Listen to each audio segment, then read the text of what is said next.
ಸ್ಟೀಲ್ಸನ್ ಜೂಡ ಹೇಳುತ್ತಾರೆ. The Hare Krishna movement, or the International Society for Krishna Consciousness, is a bona fide movement. ಅಂತಾರಾಷ್ಟ್ರೀಯ ಕೃಷ್ಣ ಪ್ರಜ್ಞಾ ಸಂಘವು ಎಂದರೆ ಹರೇ ಕೃಷ್ಣ ಆಂದೋಲನವು ಪ್ರಮಾಣಭೂತವಾದದ್ದು. ಇದು ಕ್ರೈಸ್ತ ಧರ್ಮಕ್ಕಿಂತ ಪ್ರಾಚೀನ. ಕೃಷ್ಣಾರಾಧನೆ ಭಾರತದಲ್ಲಿ ಜನಪ್ರಿಯ. ಈಗಲೂ ಅದು ಅತಿ ದೊಡ್ಡ ಧರ್ಮಗಳಲ್ಲೊಂದು. The founder of the Hare Krishna movement, A.C. Bhaktivedanta Swami Prabhupada, AC ಭಕ್ತಿ ವೇದಾಂತ ಸ್ವಾಮಿ ಪ್ರಭುಪಾದರು ಹರೇ ಕೃಷ್ಣ ಆಂದೋಲನದ ಸ್ಥಾಪಕರು. ಅಮೆರಿಕಾದಲ್ಲಿ ಚೈತನ್ಯರ ಉಪದೇಶಗಳನ್ನು ಪ್ರಚಾರ ಮಾಡುವಂತೆ ಅವರ ಗುರುಗಳು ತಿಳಿಸಿದರು. ಇದರಲ್ಲಿ ಪ್ರಭುಪಾದರು ಯಶಸ್ವಿಯಾದರು. ಪ್ರಭುಪಾದರು ತಮ್ಮ ವಿದ್ವತ್ತಿನಿಂದ ಅಷ್ಟೇ ಅಲ್ಲ, ಮಹಾನ್ ಗುಣಗಳಿಂದ ಅಮೆರಿಕದವರ ಮೇಲೆ ಭಾರಿ ಪ್ರಭಾವ ಬೀರಿದ್ದಾರೆ. ಪ್ರಭುಪಾದರು ಜಗತ್ತಿನಲ್ಲೇ ಘನ ವಿದ್ವಾಂಸರೆಂದು ಪ್ರಖ್ಯಾತರು. ಅನೇಕ ಗ್ರಂಥ ರಚಿಸಿದ್ದಾರೆ, ಭಾಷಾಂತರಿಸಿದ್ದಾರೆ. ಇವುಗಳನ್ನು ಪ್ರಥಮವಾಗಿ ಪಾಶ್ಚಾತ್ಯರಿಗೆ ಪರಿಚಯಿಸಿದ್ದಾರೆ. ಅವರ ಭಾಷಾಂತರ ಸುಂದರ ಅಷ್ಟೇ ಅಲ್ಲ, ಹರೇ ಕೃಷ್ಣ ಆಂದೋಲನದ ಆಧ್ಯಾತ್ಮ ಮೌಲ್ಯವನ್ನು ತಿಳಿಸುತ್ತದೆ.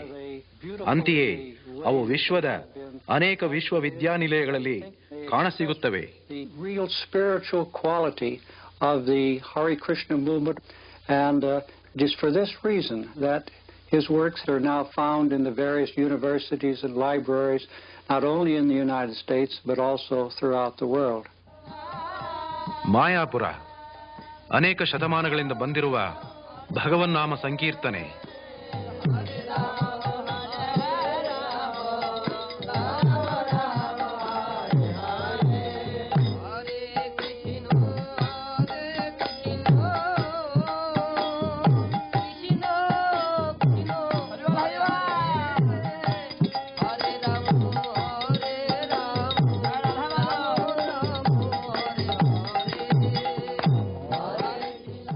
ಉಪದೇಶಗಳು ಸರಳ.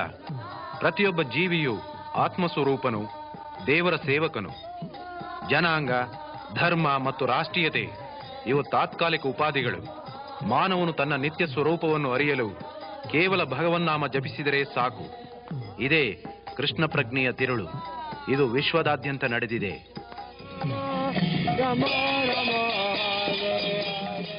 ಪ್ಯಾರಿಸ್ಸಿನಿಂದ ಹಾಂಗ್ಕಾಂಗ್, ಮುಂಬೈನಿಂದ ನೈರೋಬಿ, ರಿಯೋ ಇಂದ ನ್ಯೂಯಾರ್ಕ್ ವರೆಗೆ ಚೈತನ್ಯರ ಭವಿಷ್ಯವಾಣಿಯಂತೆ ಸಂಕೀರ್ತನೆ.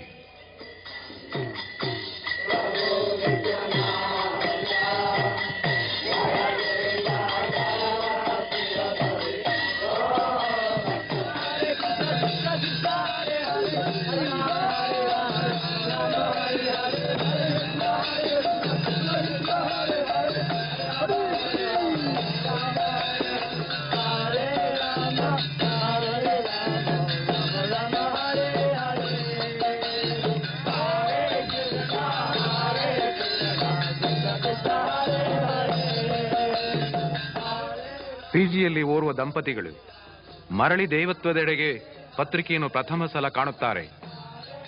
ಕ್ಯಾಲಿಫೋರ್ನಿಯಾ ವಿದ್ಯಾರ್ಥಿಗಳು ಮಗುವಿನಿಂದ ಕೃಷ್ಣ ಪ್ರಜ್ಞೆಯ ರುಚಿಯನ್ನರಿತರು. ಹರೇ ಕೃಷ್ಣ ಆಂದೋಲನಕ್ಕೆ ಸೇರಿದ್ದೇಕೆ ಎಂಬುದನ್ನು ರುಕ್ಮಿಣಿ ದೇವಿದಾಸಿ ವಿವರಿಸುತ್ತಾರೆ. I first met Srila Prabhupada in Montreal in 1968. ನಾನು ಶ್ರೀಲ ಪ್ರಭುಪಾದರನ್ನು ಮೊದಲು ಕಂಡದ್ದು ಮಾಂಟ್ರಿಯಾಲ್ನಲ್ಲಿ. ಆಗ ಅವರ ಕೀರ್ತನದಿಂದ ಪ್ರಭಾವಿತಳಾದೆ. ಅವರು ಇತರ ಧರ್ಮಗಳನ್ನು ನಿರಾಕರಿಸಲಿಲ್ಲ ಎಂಬುದು ನನ್ನ ಮೇಲೆ ಬಹಳ ಪರಿಣಾಮ ಬೀರಿತು. ದೇವರನ್ನು ಪ್ರೀತಿಸುವಂತೆ ಉಪದೇಶಿಸುವ ಧರ್ಮವೇ ನಿಜವಾದ ಧರ್ಮ. ಕೃಷ್ಣ ಪ್ರಜ್ಞೆಯನ್ನು ನನ್ನ ಜೀವನದ ಎಲ್ಲ ಅಂಶಗಳಿಗೂ ಅನ್ವಯಿಸಬಹುದೆಂದು ನಾನು ಕಂಡುಕೊಂಡಿದ್ದೇನೆ. ನಾನೀಗ ಕುಟುಂಬ ಜೀವಿ. ನಮ್ಮ ಪ್ರಕಟಣಾಲಯದ ಕೆಲಸವನ್ನೂ ಮಾಡುತ್ತಿದ್ದೇನೆ.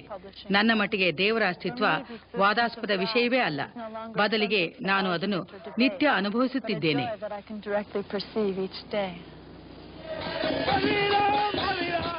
ಕಲ್ಕತ್ತಾದಲ್ಲಿ ಬಹಿರಂಗ ಮಂದಿರ.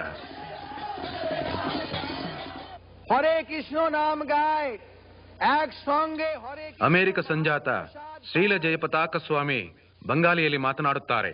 কোনো জাতিভেদ, কোনো রাষ্ট্রভেদ, কোনো রঙভেদ, কোনো ভেদাভেদ নাই। এই হচ্ছে আধ্যাত্মিক এবং আসল রাষ্ট্রসংঘ United Nations of the spiritual world.